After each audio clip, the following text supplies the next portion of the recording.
Om Vang me manasi pratisthita mano me vachi pratishthitam aviravirma edhi vedasyama ani sthaha shrutam me ma prahasihi anenadhi tena horatran samdadhami Ritam vadishyami, satyam vadishyami, tanmamavatu, tadvaktaramavatu, avatu mam, avatu vaktaram, avatu vaktaram. Om Shanti, Shanti, Shanti.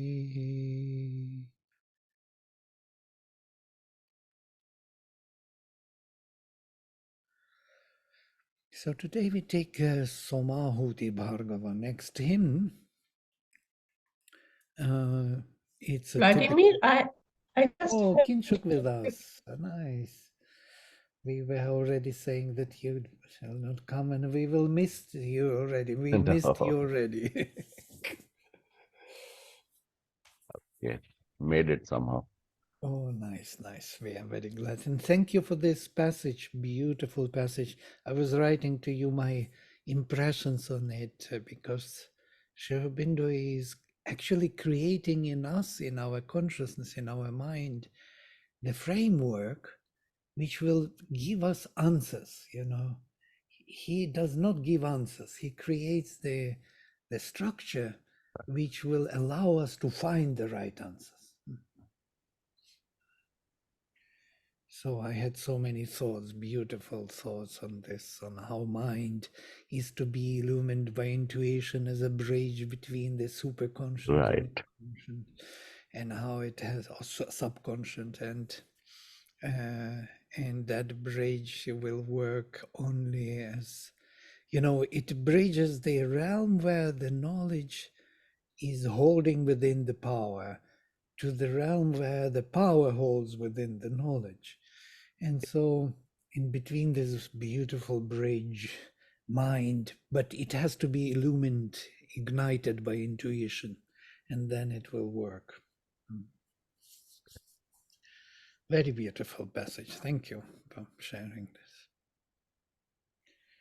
Vladimir, Yes. what is, I just had a very short question on, in the Sure. last verse 9, there is a word Gritsamadas.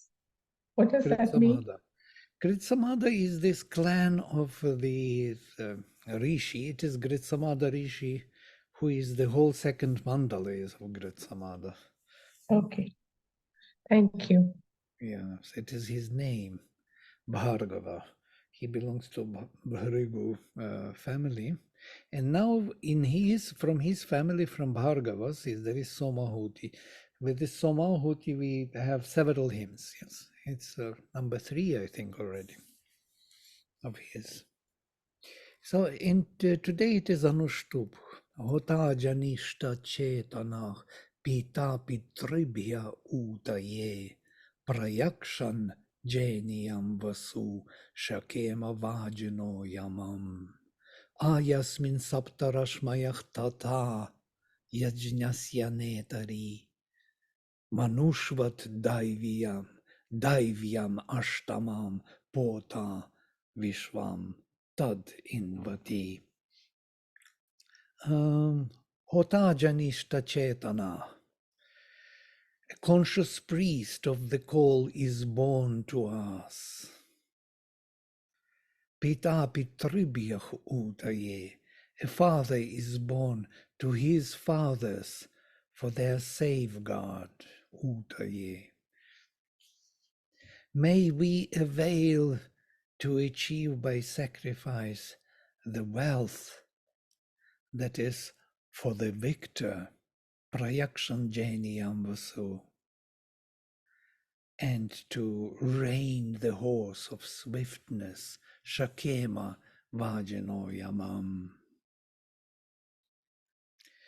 Uh,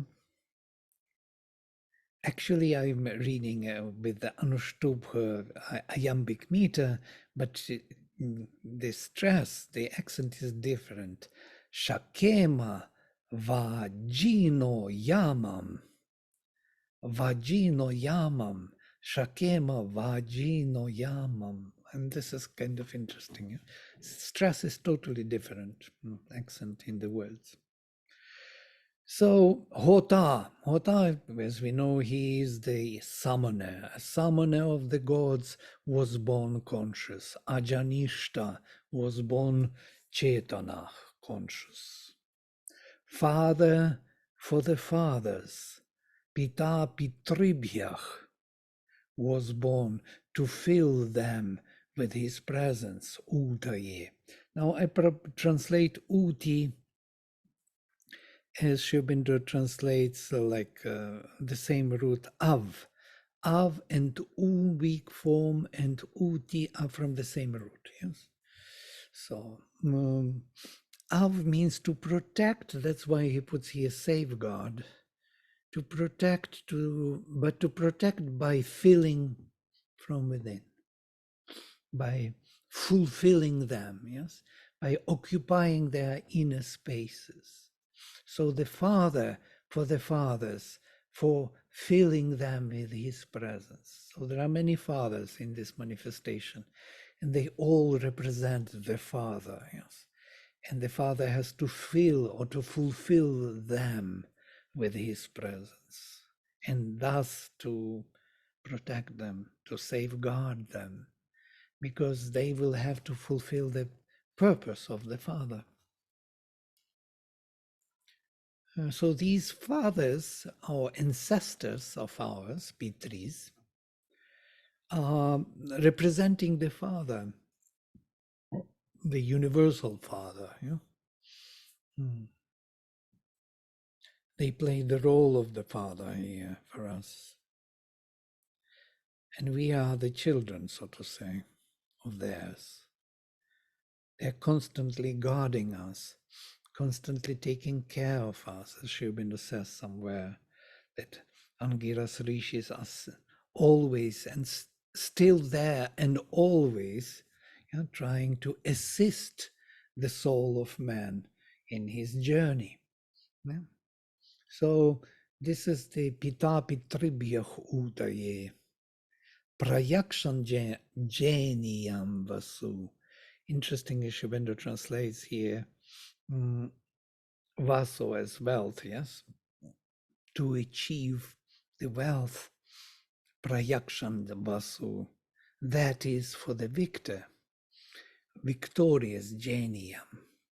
Janiyam also can be translated differently.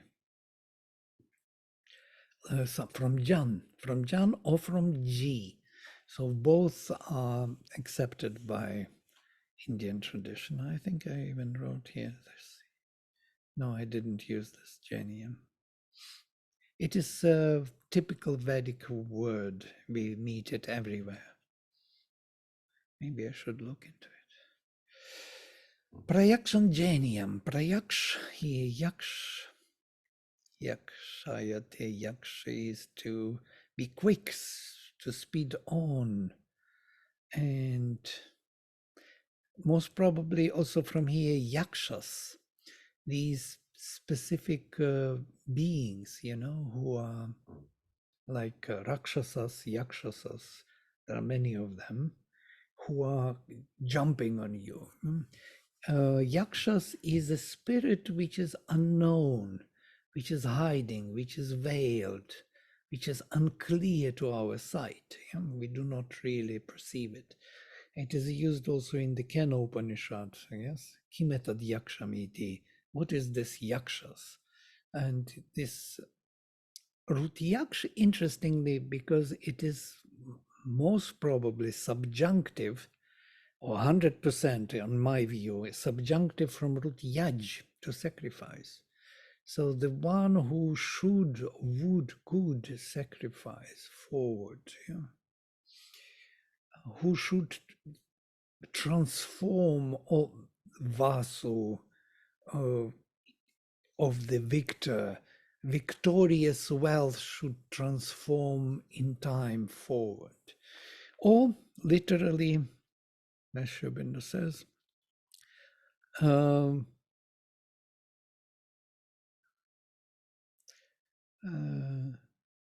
I translate pressing forward the victorious wealth. Pressing forward means actually this, making available, to avail, maybe avail, Sri Aurobindo translates. With Shakema, yes, together, maybe. But prayakshan, literally, the one who presses forward, or the one who makes changes in the future, who, how to say, extends his action of transformation into the future. Pra is forward, yes. Yakshan should sacrifice forward. The one who should sacrifice forward the victorious wealth, or the victorious luminous presence in the substance, and that is Vasu. Shakema Vaji no Yamam. Today I was thinking about this phrase. May we be able, Shakema. Yeah? May we have Shakti. It's optative from Shak. Vajinach Yamam. And the Yamam, the control, the holding onto Vajin. And Vajin is the one who possesses plenitude, or the horse, the racing horse, the war horse, the horse which is conquering the Vaja. Vaja is also the praise, prize, which is the prize of the conquest. Yeah? So, and it is plenitude. Plenitude is the substance is transformed and charged with consciousness. So Vajinach is the war horse who conquers the wealth of plenitude. So may we be able to hold on to or to control Yamam. And I was thinking about Yama here, because Yama is exactly this. It is the one who holds the track, who holds the control over the situation in time and space. This very control, Yama Niyama. There are powers which are holding, yoking, controlling, yes, binding with, on the track of time and space. So I was thinking about Yama today, that Yama is exactly that. He is holding onto the soul, or holding soul to the track which the soul has to go through, that it will not be lost in the infinity, that it will find its way to its origin. Yes, that's what Yama does. And Yama is the Dharma Raja, as we know, the king of Dharma, because he assigns everyone his or her own track of proper way of being, yeah, and behaving, their own natural way of living. And so in that sense, Yamam here, Vajano Yamam, the control, or so it's more than control, it's a constant holding on to. Yeah, Sri Aurobindo puts to rein the horse of swiftness, basically to have that rein, yeah, over the horse, to control the horse, to hold the track of the horse, or hold to the track. So I put here restraining, holding onto the divine power that brings us to the plenitude. I put all these elements together which I try to explain now. May we be able of restraining, holding on to the divine power that brings us the plenitude may be better, yes?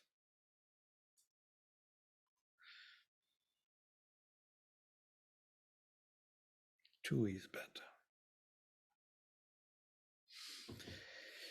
Right.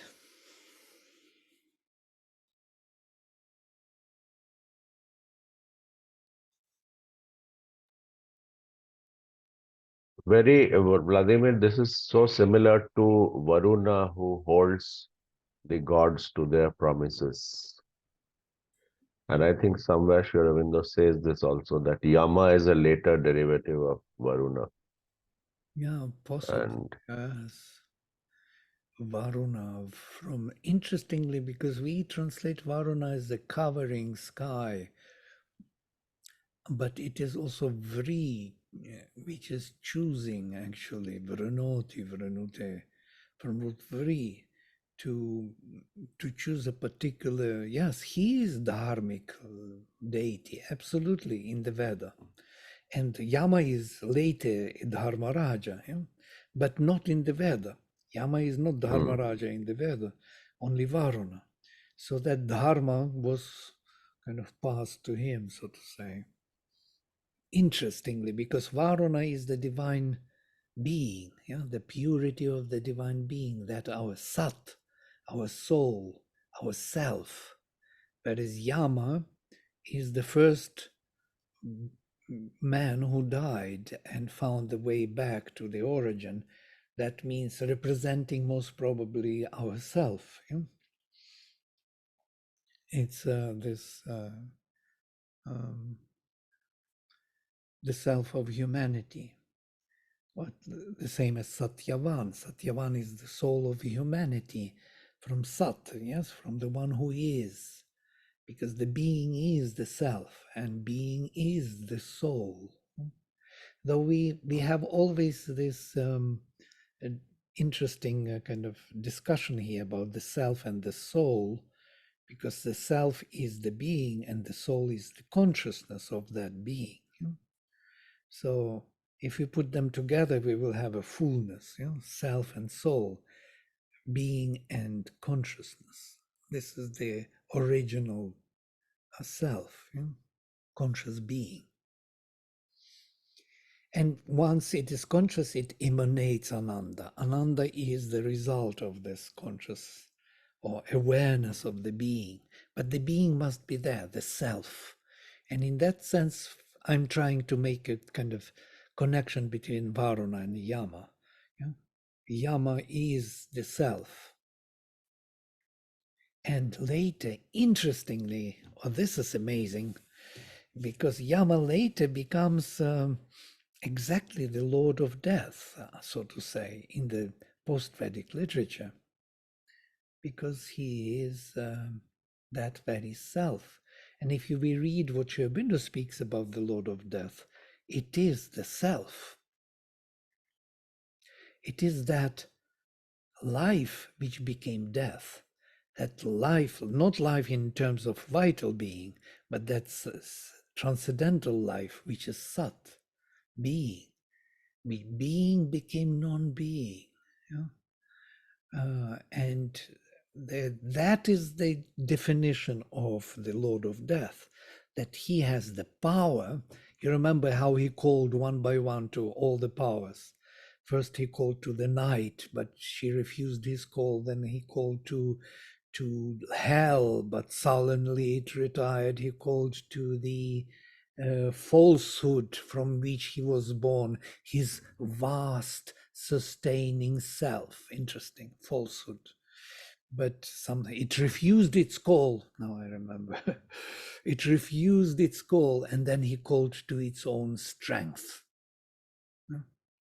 So strength was, we can find most probably direct quotations. I'm doing it from memory, but that strength is the very core of the Lord of Death, because by strength, as he says, this world is made, by power, not by knowledge. So you cannot come to me with knowledge and have no power. Show me the power. Show me the money. If you don't have money, so what's the point of talking? Yeah, nice things. The ideas, they are lofty. They have no grip over the nature. So this world is made by force. And force is the element or the major qualification of the self. Because the force, it's something substantial. It's the being. And force is the manifestation of the self. And consciousness is the quality or the awareness of the self. This is something very interesting to discuss every time when we come to these basics. Satchit Tapas Ananda. If we think about what is force, what is power, power represents the being.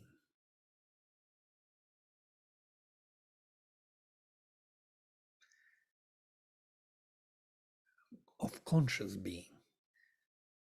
Conscious being has power, and that power is substantial substance of the being, substantiality of the being.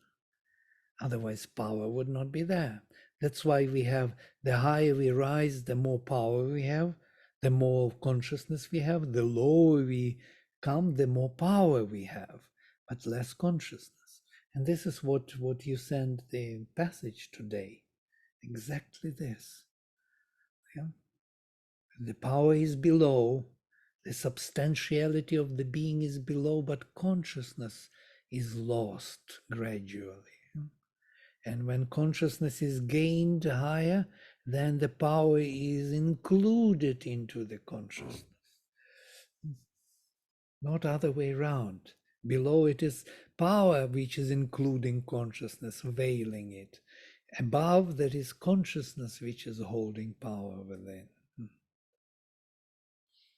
It's quite an amazing vision of the Veda and integral yoga.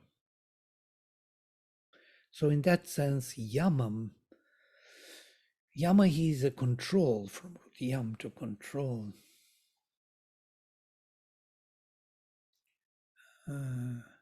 But what is control, really? If you think of it, it is this holding to the substance.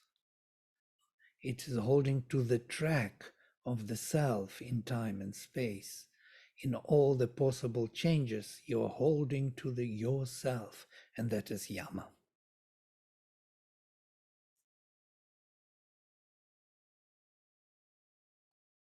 All right, we go to the next one.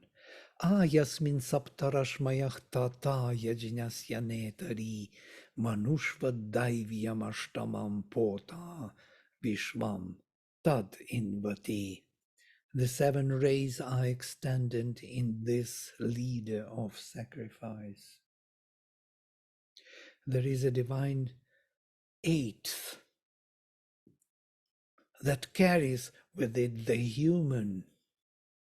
Interesting. The priest of the purification takes possession of that all. My interpretation, in whom the seven rays are spread, who is the leader of the sacrifice, as Manu holds it, the eighth divine ray, as a purifier, he makes all that move. Maybe as is bad, maybe not as Manu holds, like Manu holds better. Like purifier, he makes all that move.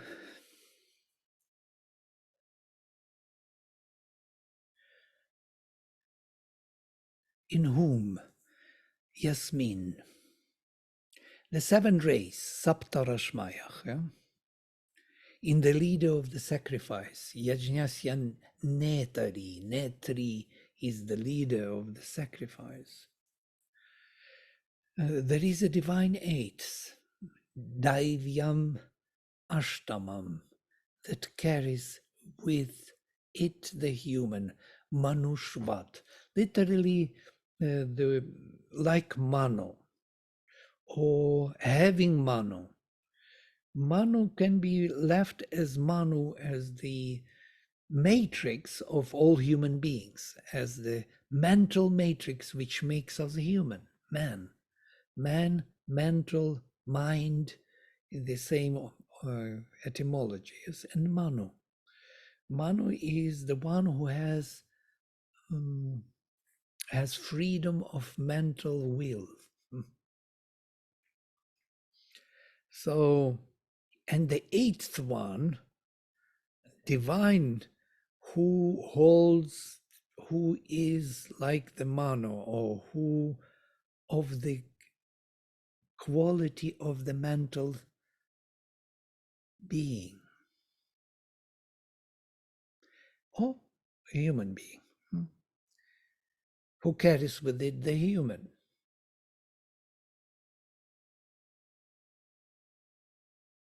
The priest of purification, Pota, takes possession of all, of that all. Tad invati. Or in my translation, like a purifier, he makes all that, maybe that should be with capital T, move.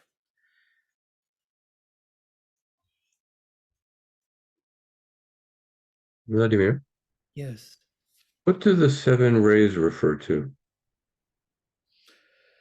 Usually these are 7 rays, 7 flames, 7 tongues of Brihaspati, or 7 rays of consciousness, 7 streams, 7 rivers. It's a constant sacred number in the Veda, yes.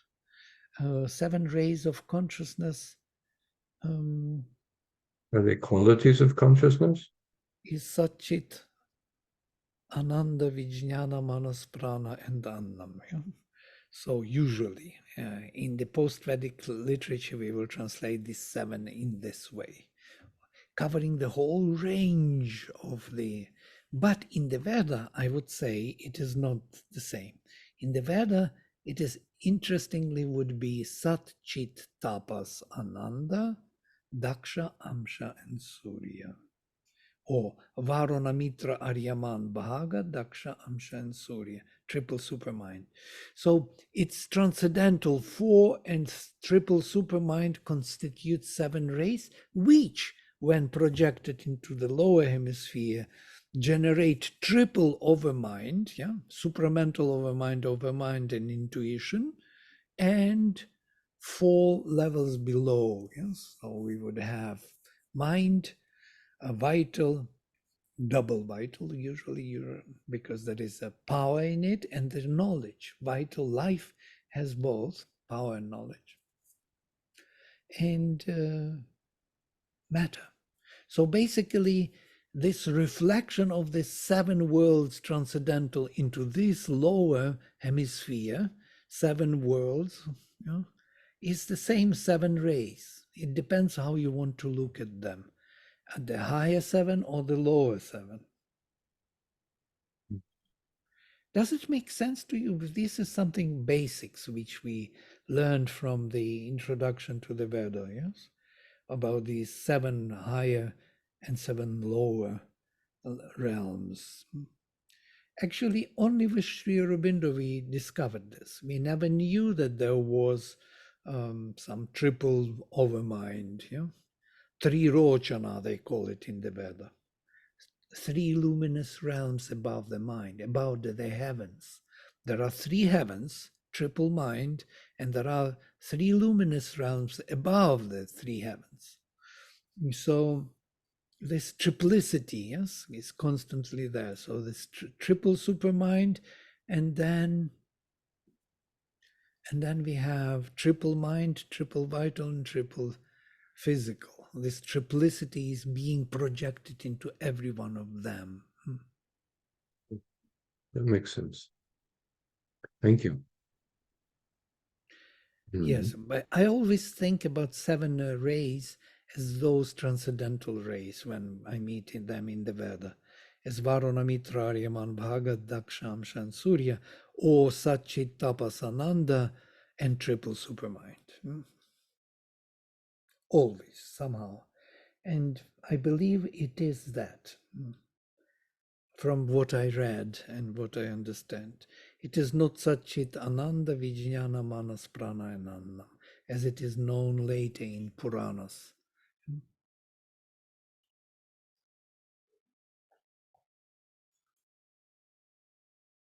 If you have some thoughts, you are always welcome to share your thoughts on this, because we can only think about it.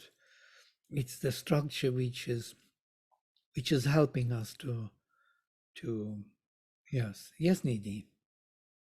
So like we grew up listening to the stories of Sapt Rishis also. It's very common in India. So it like I don't know if we can correlate or not, but like the different rishis. So and then we relate it to the 7 different stars. Those are in the sky. We used to see those stars related to 7 Saptarishis. This great constellation, which is Yes. Riksha, or the deeper, yes, which points to the polar star, to the Dhruvam, because the North Star, 7 yeah. rishis. It is even mentioned, yes, in the Upanishads, in the Chandogya, it is said to go beyond the 7 rishis, to go beyond the riksha. Yes, a riksha, interesting also etymologically. We most probably we spoke about this. Riksha means bear, bear constellation, big bear constellation.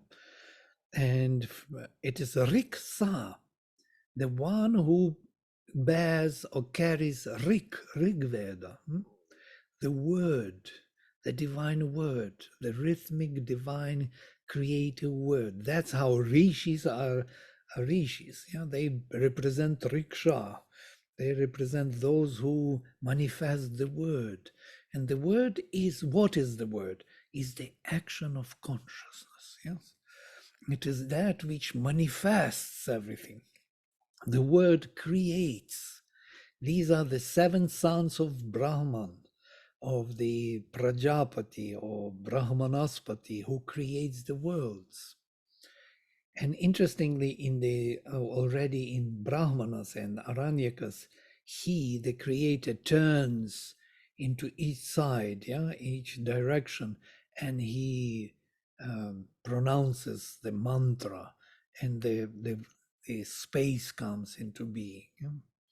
And his 7 sons, rishis, they do this work for him, manifesting all the varieties of the self in time and space through the word. So this riksha, interesting, riksha, the same etymology in Greek, arctus. Arctus is the bear.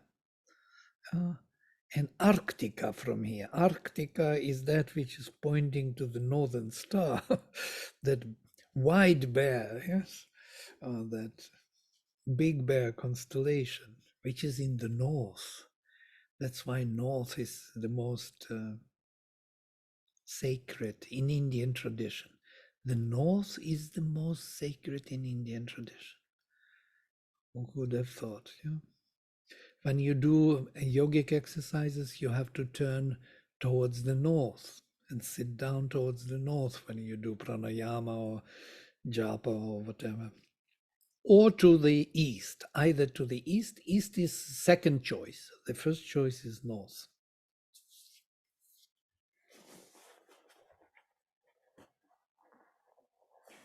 And it's interesting because Dhruvam is the polar star around which the whole, our galaxy is turning around.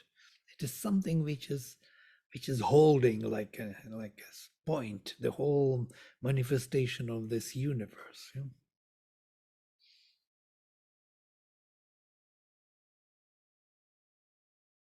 Here there are 2 terms of the priests. I used Netri and Potri. Neta and Pota.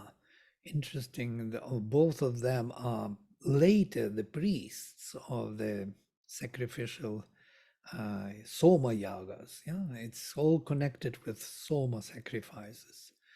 And Bhargavas are those first rishis who brought these Soma sacrifices into action. So Pota is the one who purifies the juice. Yeah? He gets all that. Yeah? He takes possession of all that, or he makes all that move, makes it alive, or makes it, applies it to this manifestation, manifests all that, the purifier. Natri is the leader. Later there will be Neshtar, also from the same root, Ni, the one who leads. Usually he brings Soma. Neshtar is the priest who buys and brings Soma to the sacrifice, buys somewhere. Buying is later of origin, but he collects and brings the Soma to the sacrifice, and Pota purifies the Soma for the oblation. It's quite amazing that they are mentioned here, two of them, as Agni, because Agni is Netri and Agni is Potri. It's by Agni that the Soma is purified and Soma is brought into oblation. It is in whom the 7 rays are spread, who is in whom the leader of the sacrifice. He is the leader of the sacrifice, and it is in him the 7 rays are spread. And also, like Mano, I put Vad because like, he is also there is a divine 8 that carries with it the human. So Sri Aurobindo does not want to directly connect it to the so to say, in the word to Agni, but it is about Agni, the divine 8, or the divine 8th, which is a mental being, which is man, which is the product of this sacrifice. And if he, that the divine 8th, the human being, is purifying the Soma here for the oblation, he gets it all. He gets all that.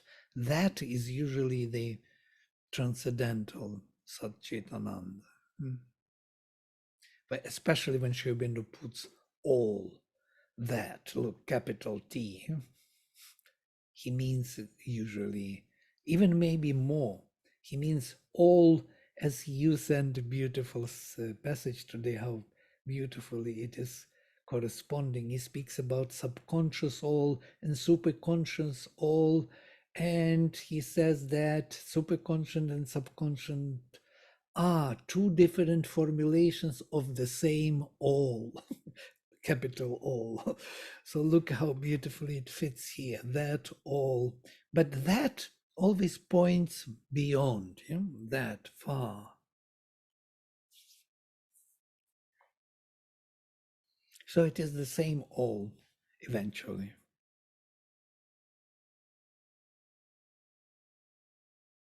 Seven rays means fullness of manifestation, all the forms to be manifested, yes, including all from the top to the bottom.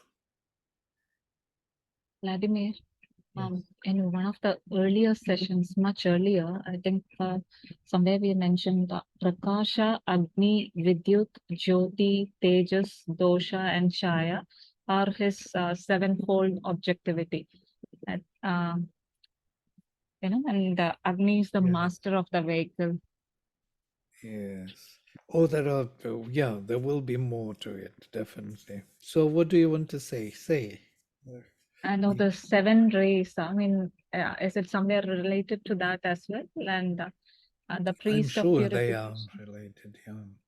These are in action already. If we analyze them, if we think of them, what they really do, yeah, one by one, we will see that there will be something very sacred knowledge, some kind of action of the spirit of a matter. And these 7 which you mentioned, can you mention them again one by one? Deepti? Oh, you are muted. Yeah. Prakasha, Agni, Vidyut, Jyoti, Tejas, Dosha, and Chaya.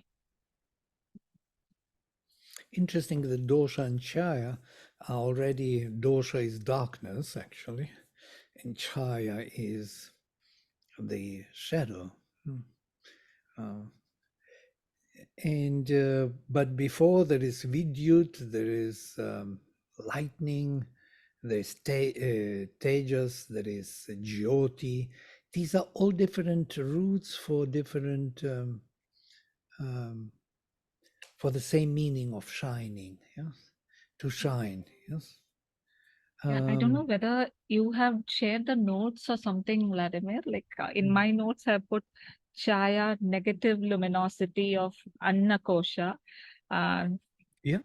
Twilight or Dosha, Tejas proper, dry light as Manas Kosha, and Jyoti as Vijnana Kosha, Agni or the fiery light as Chitta Kosha, Vidyut as eternal illuminating Ananda Kosha, and Prakasha as Sat Kosha. I think the date somewhere on 15/7/22. It's in my notes. We were kind of speculating that time, trying to figure out why this hierarchy is given, yes? And if we put them, overlay them, we will see there will be some meaning in it, yes? Especially Prakasha is already is used as, it is used in Tantra, yes? Because it's of later time, Prakasha, Vimarsha, yes? As Prakasha is a pure consciousness which is involved in itself. And so if you start from there, so kind of it points us to the right direction. Yeah? And from there we go one by one down, and we will try to identify with the level. But truly speaking, any one of those higher levels could be put into any other place for us, because we do not have the experience and knowledge of the roots so deeply related to their kind of classifications. But it gives us a very interesting perspective. Yes, I don't remember this anymore. It's in which hymn it is. It is in some hymn. First mandala or fifth mandala. I took it most probably from elsewhere, from the later literature, as most probably from Yaska. 1.1.1. Huh? 1.1.1? 111? Yeah, yeah. Well, this is the 111 is this the first hymn of the Rig Veda, yes? Agnimile purohitam yajnasya devam ritvijam hotaram ratnadahatamam. Yeah, I think it is somewhere listed in the later literature, most probably in Brahmanas and Yaska, most probably, or Shankara, or this Sayanacharya refers to it. So there I took it from, most probably, kind of trying to overlay these 7, how he describes them. Yes, most probably it's from Sayana. Now yeah. It's a very rich tradition, sorry. You will find different explanations in different, millennia. Different millennia gave different framework, so different words are used. But the point is the same, yes, that we are here trying to create a framework for ourselves to think about this world as manifestation of the spirit, from the highest to the lowest. We are always moving from top down, never from down to from the bottom up. always from top down. This is, once we create that umbrella, that vision, everything else becomes kind of possible. That's the Veda. Veda starts with consciousness, with knowledge, and then comes to the power, to the bottom of things. It doesn't start with power and arrives at knowledge. And what was striking me about this passage, what you sent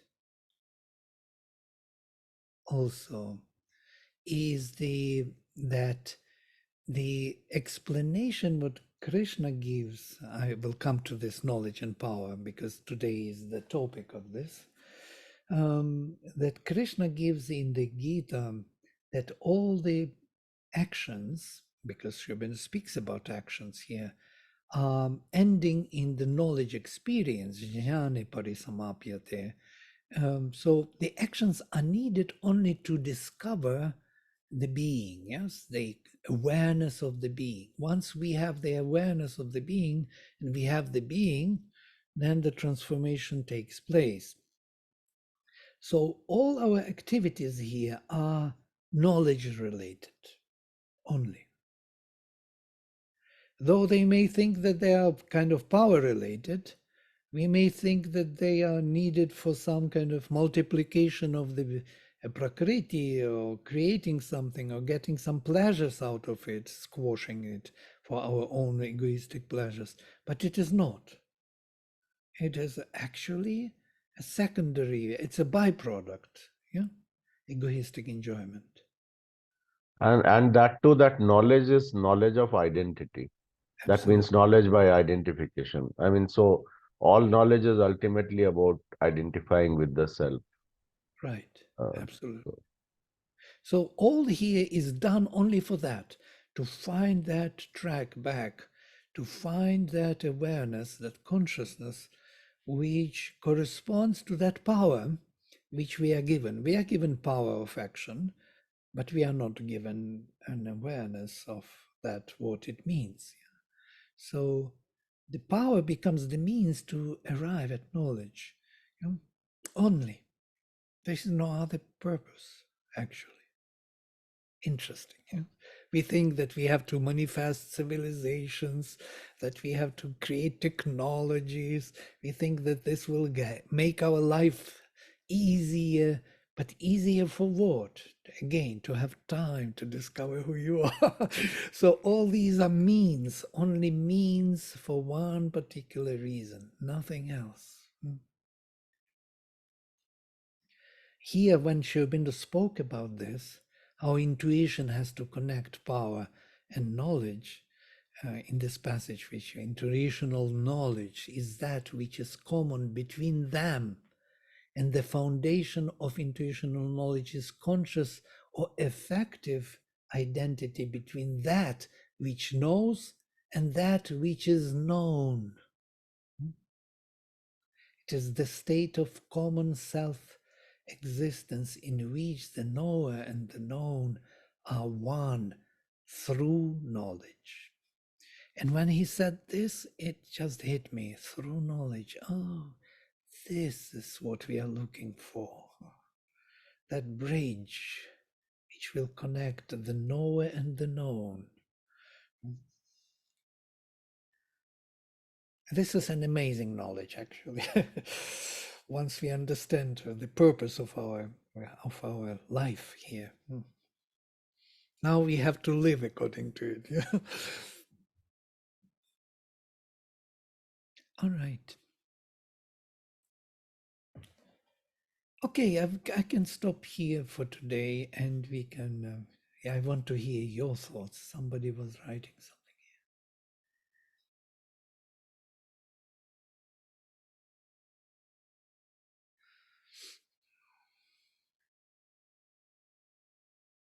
Oh, it's AI.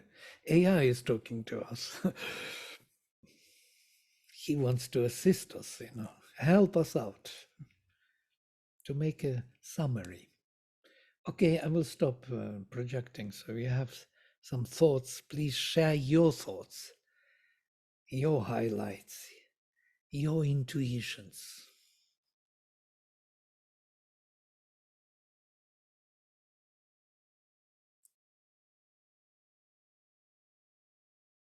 Vladimir, that bridge that we were talking about, it's not just intuition. What I read in that, I'm not sure whether I'm wrong, but there is mind, there is reason, and then there is intuition. So I think what happens is first we have to purify the mind in some sense, whatever purification means. And it is the reason that has to be also purified. And then only we can have the intuition. I mean, intuition won't come to us straight away. There's some other process of purifying that must happen first. That Yes. is how I saw the bridge, you know. Yes, yes, absolutely right. For me, yeah, I think the same way, only I'm jumping over these steps because um, the mind is actually the bridge between the supermind and this creation. And mind is a very vast topic. Yeah? So it means from the lowest mind to the highest. Yeah? Possible. And there is intuition. Intuition is the action of the higher parts, the levels of mind, yeah, which connects the supermind to the lower parts of mind. So basically, intuition is the mind. Yeah? So I see the mind as a substance through which the light of the supreme can, reach out to the bottom of things. And in that way, I speak about this mind as a bridge, as a substantial bridge, or in itself, it is not the knowledge. The knowledge is the light which will travel through that bridge, yeah? Illumining the bridge, so to say. It is more like a tool, or the instrument. Mind is instrumental to the knowledge. So that's what I meant. I can even feel it from all what I learned and from Sri Aurobindo. And there was always a question, what mind, what it may be. And he says you cannot know the mind until you know the supermind, because the mind is nothing but the servant of the supramental light to reach to the manifestation. And it makes totally sense. And intuition is the way how it is being generated. It's a dynamic process of light being kind of reaching out through the bridge of the mind. Yeah? And it illumines the mind and makes it more receptive of the higher spirit.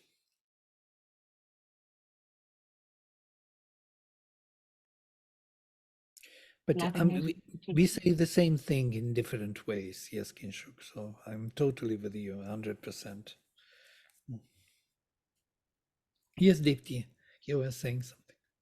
yeah, I mean, I was reading something which is somewhat related to what Kinship said, but there was a saying there, like it said, belief, we always try to build a bridge between what we believe to behavior. We think that that belief can get converted into behavior, but rarely a bridge can be built between these two, because belief is of the reason and it is very static, whereas the behaviors are dynamic, it's always moving. So how do you connect the bridge? And suddenly what both of you were saying, like it kind of made sense. So if you're working with a lower mind, the reason, which is actually somewhat static. I mean, it's rigid, and there's something which is moving. It needs something which is illuminating, or which can move through everything. I mean, I don't know. I'm not making sense, but it just. Yes, yeah, absolutely. Yeah, this is what I tried also. It's very difficult to express these things unless you really either know them by experience, or you're really totally sure about. But again, it's a manner of expression. We are trying to put into words of the reason things which are far beyond the reason. Yeah, so we use the imagery of the reason, and so on, and we do kind of lousy job. But still, reason knows now that there is something there, that mind is instrumental and not just the head of the department. Yeah, it's a tool of consciousness to focus itself upon any object of sense. It's a capacity of consciousness to fix itself upon any object of sense. Capacity of consciousness. And it can be lower, can be higher. So on every level, it can have that on the physical mind. Yes, there is a physical mind. There is a vital mind. There is a mental mind. There are many minds. Mind you, there are many minds. Never mind. So, Vladimir, I also tend to differentiate between logic and reason. Logic seems to me a very hardwired concept of something, we have habitually experienced over many generations and many thousands of years. So we have built up something called logic. But reason is something that goes a little beyond logic. It allows more flexibility, and we are talking of intangible things and abstract things, and uh, things are a little different from. What do you have to say about that? I just wanted wonderful. to I know. love this. You're speaking like a true Kantian now. Yes, reason. Yes. And Chopin also uses the same ideas. Yes, reason as buddhi, something higher than just logical mind is.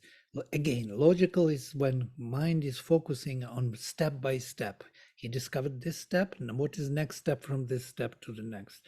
And Shubindo explains that intuition is actually nothing against the logic. Yeah? It is just jumping over several steps because it doesn't need them. It's understood already immediately. Yeah? Doesn't use energy to really recover every step. So, and it jumps to the next over several steps, and then over several steps, and with bigger steps it walks. Yeah? That is intuition. It goes straight to the aim or to the outcome of the logical conclusion, instead of recovering all the chain of logical thinking. But if we need, we can go back and recover all the chain. That's many times what we do in our studies. We see these jumps of huge jumps of intuition, and we try to recover all those logical steps for our mind to be part of it, and to be illumined by that light, to join the party. It doesn't happen always. Rarely it happens, but it happens. And once we see that it is possible, then we are looking for that again and again. And interestingly, when it is recovered, there is some kind of presence or fulfillment. That force which was making this assumption, this jump, is actually activated. So it settles within the mind. Mind gets a capacity to think the same way later. So that's what we are doing here with the studies of the Veda. Otherwise, we don't need the Veda for other reasons than this. We are training our mind to think the way rishis thought. Oh, sorry, I'm just monopolizing the conversation, but this is very interesting what you said. So when we find out the steps that led us to that intuition, what we gain is a kind of certitude in our knowledge, a kind of uh, removal of all doubts. And somewhere I had read that what we call knowledge is nothing but certitude. We are always looking for this certitude in things and this removal of doubt. So that's interesting. It clarified for me why that thing is there. Right. That doubt is the gap. gap between those steps, logical steps, which mind are this logical mind cannot take without steps being covered, it would not believe that you give me the conclusion without really showing me how it is. Show me everything, the whole procedure.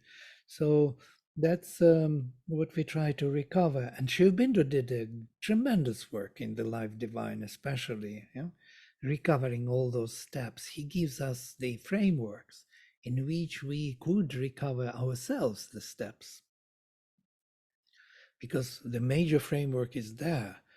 Once we understand it, this understanding is what is required. Understanding means it's some kind of, everything comes together under it. It's an intuition, actually. Understanding is intuition. I remember when I was in the linguistic department, and at the end of the course, and after the fifth year, we were passing exams for languages.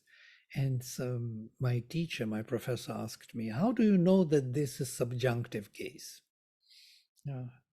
Subjunctive. And I said, how could I know it? How would you know that this is nominative case? Let me put some very simple question. How would you know it?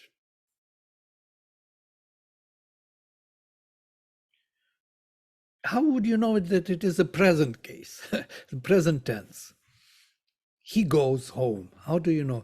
Or they go home. How do you know that it is present tense? Simple question.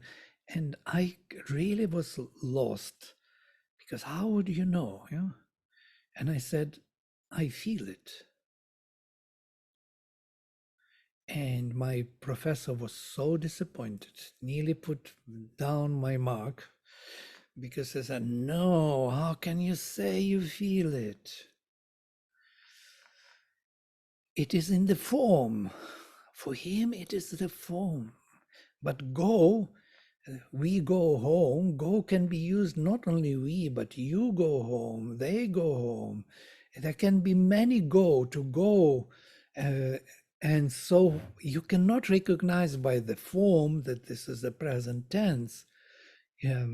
So you have to comprehend it. If you don't comprehend, and comprehension is feeling, knowing how to use it, knowing through yourself what happens when this is formulated. And that is something like experience. And I actually was rethinking this dialogue many, many times in my life afterwards. And I come to the conclusion that this is the only way of knowing. There is no other way of knowing. Knowing formally is not knowing. Knowing apprehensively is only part of knowledge. Yes. Knowing comprehensively is the real knowledge. Vladimir, this is as much as identifying yourself with the thing that is happening. For example, if somebody says, we go home, in a sense, I have gone home with him. I am totally identified with that process of going home. I'm identified with the we, with the go, with the home. And that's my comprehension. I'm fully identified with the act of that person going home. And what you said, feeling, is what I'm calling identification. So Yes. I know because I am identified with Yes, the whole thing. absolutely. I comprehend. That means I understand what is happening. Understanding is not apprehensive cognition. It's not knowing the structure. Knowing structure is not knowing. It's understanding. And understanding is very different from recognizing the structure. These are two complementary movements in consciousness. They have to be both there. You have to recognize the structure and understand what it means. Understanding what it means is something else. It requires living being. I cannot describe it without living being. I cannot comprehend it without living being. I can describe it, yes, When everything is, as Sri Aurobindo says, explained, nothing is known. This is exactly that. Yeah. Explained is structure is given, but known, nothing is known. That means nothing is understood, nothing is comprehended. We have just got the guidelines from you for fighting AI, because our AI cannot comprehend. AI can Yes. only apprehend. Yes, but what is interesting, it will give you the structure which will help you to comprehend better. And there is this kind of game going on, because you will be comprehending, not AI. AI just knows the structure, figures out, you were figuring in this way, it remembers it, it puts it in the same way from the past to you, and you are triggered. And you think, oh, it's so intelligent, AI. It knows what it does, because the comprehension is within you. It's like listening to the music. Yeah, it's interesting. The same subject all the time, apprehension and comprehension.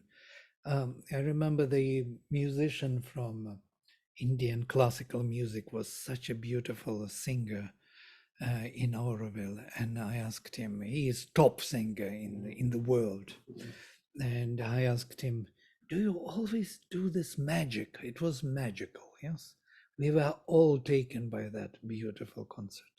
Are you always in that state of awareness of this music? Yeah? Do you hear it all the time?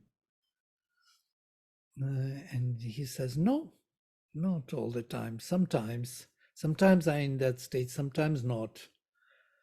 And I understood that actually the appreciation of music comes not from the player playing it, but from the listener hearing it. I am generating for myself the magical event. Or I may hear nothing because I will be blocked and clogged, and he will be totally into it, and I would not join his beautiful experience. And many times I noticed, even in my time of teaching, and you also most probably noticed this in yours, that when you think that you did so well, people say, it was not so well. You feel the presence and everything. Others think, well, it was difficult. It was nothing much. And sometimes you do nothing and feel, oh, it was a waste of time. And others say, it was so good. It was the best. And you just wonder what was all this about. So it does not depend on you because of this dilemma of apprehensive and comprehensive cognition.